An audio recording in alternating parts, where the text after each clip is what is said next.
نحمدہ و نصلی علی رسولہ الکریم اما بعد فاعوذ باللہ السمیع العلیم من الشیطان الرجیم بسم اللہ الرحمن الرحیم۔ ناظرین، میں ہوں حافظ محمد حسن رضا ایڈوکیٹ اور آپ دیکھ رہے ہیں لیگل ہیلپ ود حافظ محمد حسن رضا۔ آج کا ہمارا موضوع ہے منتقل کنندہ کے فرائض اور ذمہ داریاں، duties and liabilities of vendor. تو اس میں جو ہے منتقل کنندہ، وہ سب سے پہلے یہ سمجھنے کی کوشش کرتے ہیں کہ منتقل کنندہ کسے کہتے ہیں۔ ایسا شخص جو پراپرٹی جو ہے وہ فروخت کر رہا ہو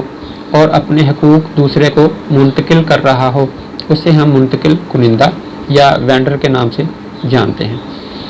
اگرچہ دستاویز بے میں فری کین کے فرائض اور ذمہ داریاں موجود ہوتی ہیں، تاہم عام حالات میں ایسی ذمہ داریوں کا تعین کیا جا سکتا ہے۔ منتقل کنندہ کے فرائض اور ذمہ داریاں درج ذیل ہیں۔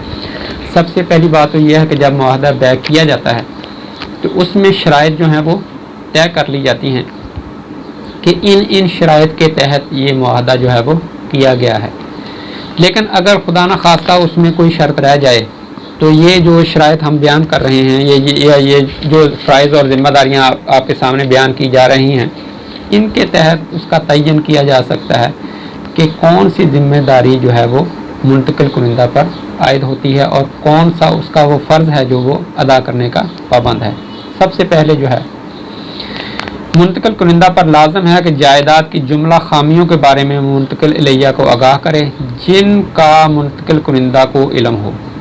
لیکن اگر منتقل کنندہ ایسی خامیوں سے آگاہ نہ ہو یا آگاہ نہ ہو سکتا ہو تو ایسی پابندی اس پر عائد نہ ہے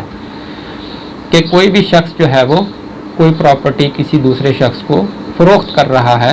تو اس میں اگر کوئی سکم ہو، اس پر کوئی بار ہو، اس پر کسی قسم کا کوئی لڑائی جھگڑا، کوئی اس کا خدشہ ہو، اس پر کسی قسم کا کوئی حکم امتناعی ہو، کوئی اور اس پہ کوئی قدغن ہو، تو ایسی صورت میں جو منتقل کنندہ ہے اس کی یہ ڈیوٹی ہے کہ وہ اس پر اس کے متعلق جو خریدار ہے اسے آگاہ کرے تاکہ اسے پتہ چل جائے کہ اس پراپرٹی میں یہ سکم موجود ہے۔ اگر وہ چاہے تو اسے خرید کر لے، نہیں تو وہ اس سے متنفر ہو جائے اور وہ اس سے بھاگ جائے، نہ خرید کرے۔ بائع پر کلاز ہذا کے تحت پابندی عائد ہے کہ وہ جائیداد میں یا ملکیت میں موجود کسی بھی مادی قسم کے نقص سے خریدار کو آگاہ کرے جس سے بائع آگاہ ہے لیکن خریدار آگاہ نہ ہے، یا جس سے خریدار عام حالات میں آگاہ نہیں ہو سکتا۔ کوئی پراپرٹی جو ہے وہ سیم زدہ ہے، اب دیکھنے پر وہ پتہ نہیں چلتا، بعد میں پتہ چلتا ہے کہ یہ تو سیم زدہ ہے اور یہ اس میں سے کاشت بھی نہیں ہو سکتی، یا وہ بنجر زمین ہے، اب پتہ بعد میں چلے گا جب وہ اس پر پراپرٹی جو ہے وہ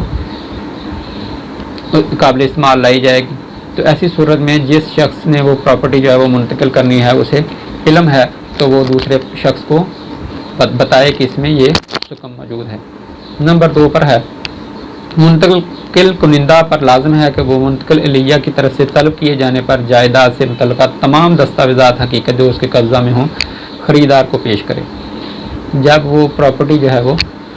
فروخت کی جا رہی ہو تو اس میں فرد ملکیت ہے، اس میں کوئی بے نامہ بنا ہے، بے نامہ رجسٹری ہے، بے نامہ شاہی بنا ہوا ہے، یا کوئی بھی اور دستاویز ہو جس کے تحت اس کی ملکیت جو ہے وہ ثابت ہو رہی ہو کہ وہ کس کی ملکیت ہے، تو جو شخص منتقل کنندہ ہے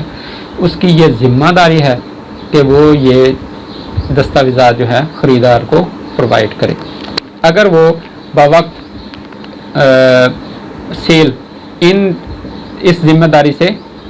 مبرہ نہیں ہوتا، وہ اسے ادا نہیں کرتا، تو ایسی صورت میں وہ عمل جو ہے وہ غیر مؤثر کروایا جا سکتا ہے۔ بائع پر دستاویزات متعلقہ جائیداد پیش کرنے کی ذمہ داری صرف منتقل الیہ کی طرف سے درخواست کرنے پر عائد ہوتی ہے۔ اگر اس قسم کی درخواست نہ کی جائے تو بائع پر اس قسم کی کوئی ذمہ داری نہ آتی ہے۔ اگر جو خریدار ہے وہ کہتا ہے کہ بائع مجھے بتاؤ کہ یہ پراپرٹی کس کی ملکیت ہے، یا تم نے یہ پراپرٹی بذریعہ انتقال خرید کی تھی یا بذریعہ رجسٹری خرید کی تھی، تو ایسی صورت میں جو بائع ہے وہ پابند ہے کہ وہ اسے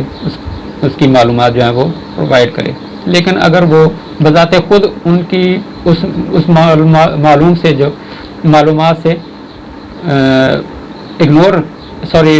جو ہے نا وہ جانتا نہیں ہے، تو ایسی صورت میں اس پر قابل پابندی نہیں ہے، کیونکہ اس کے خود کے علم میں نہیں ہے کہ یہ پراپرٹی جو ہے کس طرح منتقل ہو کر آئی ہے، یا یہ اس کا پہلے کون مالک تھا اور اب یہ کس سے دوبارہ جو ہے یہ فروخت ہوتی ہوتی یہاں تک پہنچی ہے۔ نمبر 3 ہے منتقل الیہ اگر جائیداد کی ملکیت کے حوالے سے بائع پر کوئی سوالات وغیرہ کرے تو بائع کا فرض اور ذمہ داری ہے کہ ایسے سوالات کا درست اور صحیح جواب دے۔ جو پراپرٹی ہے اس میں منتقل کنندہ جو ہے اس سے اگر کوئی منتقل الیہ جو ہے وہ سوالات کرتا ہے تو وہ ان کا درست جواب دینے کا پابند ہے، یہ نہیں ہے کہ وہ جھوٹ موٹ کے جواب دیتا رہے اور بعد میں بات جو ہے وہ اور نکلے، تو ایسی صورت میں بھی وہ معاہدہ جو ہے یا وہ بیع جو ہے اسے غیر مؤثر قرار دلوایا جا سکتا ہے، باطل قرار دلوایا جا سکتا ہے۔ شرائط کے مطابق اگر تمام لوازمات پورے ہو جائیں اور ادائیگی بھی مکمل ہو جائے تو بائع کا فرض اور ذمہ داری ہے کہ دستاویز کی تکمیل کرے۔ وہ پراپرٹی جو ہے اس کی قیمت جو ہے مابین فریقین مقرر ہوئی تھی، تو اب کیا ہے کہ جو پراپرٹی کی قیمت مقرر ہوئی تھی اس کے تحت اس نے وہ ادائیگی کر دی ہے، تو اب جو منتقل کنندہ ہے اس کی یہ ذمہ داری ہے کہ اس نے وہ رقم پوری وصول کر لیا، تو اب وہ دستاویزات جو ہیں ان کو مکمل کروائے، اگر انتقال کروانا ہے تو انتقال جو ہے وہ کروائے، اور اگر رجسٹری کروانا ہے تو وہ رجسٹری کروائے اور بر وقت وہاں پر پہنچ کر اپنا بیان جو ہے وہ قلم بند کروائے۔ منتقل کنندہ پر یہ ذمہ داری اور فرض عائد ہوتا ہے کہ معاہدہ بیع کی صورت میں جائیداد کی حوالگی تک اگر کوئی وقفہ ہو تو جائیداد کی حفاظت احسن طریقہ سے کرے اور دستاویزات متعلقہ جائیداد کی مکمل حفاظت کرے۔ اس میں 5ویں شرط یہ آ گئی کہ پراپرٹی جو ہے وہ جب منتقل کی جانی ہو تو جس شخص نے وہ منتقل کرنی ہے یہ اس کی ذمہ داری ہے کہ وہ اس کی حفاظت کرے اور اس کا قبضہ جو ہے اس کو پراپر طریقے سے رکھے۔ یہ نہیں ہے کہ وہ کسی کو ناجائز طریقے سے آگے منتقل کر دے اور جو خریدار ہے وہ بعد میں دھکے کھاتا رہے اور وہ اس سے قبضہ لینے کے لیے مسائل میں پھنسا رہے۔ اگر تو فوری طور پر وہ قبضہ دے سکتا ہے تو فوری طور پر قبضہ دے دے، لیکن اگر خریدار جو ہے وہ فوری طور پر قبضہ نہیں لے سکتا، وہ موقع پر موجود نہیں ہے، اس کی جگہ پر کسی اور نے آ کر قبضہ وہ وصول کرنا تھا لیکن وہ نہیں پہنچ سکا، لیکن اس نے بیع کا جو عمل ہے اس میں بیان دے دیا کہ میں نے یہ پراپرٹی اتنی رقم لے کر یہ فلاں بندے کو فروخت کر دی، اس کے نام انتقال درج کر دیا جائے یا یہ رجسٹری جو ہے اس کے نام مکمل ہو جائے، تو ایسی صورت میں وہ قبضہ جو ہے اگر اس میں کوئی وقفہ ہے تو وہ اس کا فرض بنتا ہے کہ وہ اسے پراپر طریقے سے رکھے اور جب وہ طلب کرے تو اسے وہ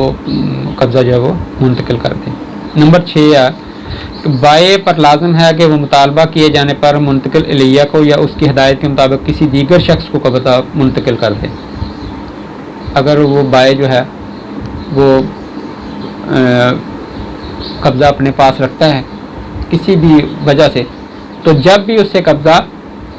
حاصل کرنے کے لیے یا اسے منتقل کرنے کے لیے کہا جائے گا تو اگر تو وہ اصل مالک جو ہے وہ کہتا ہے کہ مجھے قبضہ دے دو تو اسے دینے کا پابند ہے، اور اگر اصل مالک کہتا ہے کہ میری جگہ پر یہ فلاں شخص جو ہے اسے قبضہ دے دیا جائے تو وہ اس شخص کو بھی قبضہ منتقل کرنے کا پابند ہے۔ جب جائیداد کسی بار کے بغیر فروخت کی گئی ہو لیکن جائیداد پر کوئی بار ہو تو بائع پر لازم ہے کہ فروخت سے قبل جائیداد کو بار سے آزاد کرے اور بار سے متعلقہ تمام واجبات بما سود ادا کرے۔ پراپرٹی جو ہے وہ کسی بار سے مبرہ ہونی چاہیے، اس پر کسی قسم کا کوئی تاوان دینے والا نہ ہو، کسی پاس جگہ پر وہ مورگیج نہ کی گئی ہو اور سود کی ادائیگی رہ رہی ہو، کوئی بل واجبات ادا کرنے والے ہوں، گورنمنٹ کا کوئی لگان بقایا ہو، کوئی مالیہ بقایا ہو، کوئی اور طرح کی جو ہے وہ لائبلٹی اس پر لاگو ہو رہی ہو، تو جو شخص بھی وہ فروخت کر رہا ہے اس شخص پر یہ لازمی ہے کہ وہ اس بار کو ختم کروائے۔ ختم کروانے کی ذمہ داری فروخت کنندہ پر ہے نہ کہ خریدار پر ہے۔ منتقل کنندہ کا فرض ہے کہ فروخت مکمل ہونے پر تمام متعلقہ دستاویزات منتقل الیہ کے حوالے کر دے۔ اب کیونکہ اس نے پراپرٹی جو ہے اس کی قیمت وصول کر لی ہے، قبضہ دے دیا ہے، تو اس کے پاس جو بھی اس کی دستاویز موجود ہو، اس نے اس سے پہلے کو تبادلہ کیا ہو، فروخت ہونے کے بعد وہ اس نے خرید کی ہو، تو ایسی صورت میں اس کے پاس جو بھی رجسٹری وغیرہ ہو، انتقال کی کوئی کاپی اس کے پاس موجود ہو، تو ایسی صورت میں وہ دستاویزات خریدار کو منتقل کرنے کا پابند ہے۔ یہ تھی وہ لائبلٹیز جو ایک منتقل کنندہ یا وینڈر جو ہے اس پر لاگو ہوتی ہیں۔ امید ہے کہ آپ کو پسند آئی ہوگی۔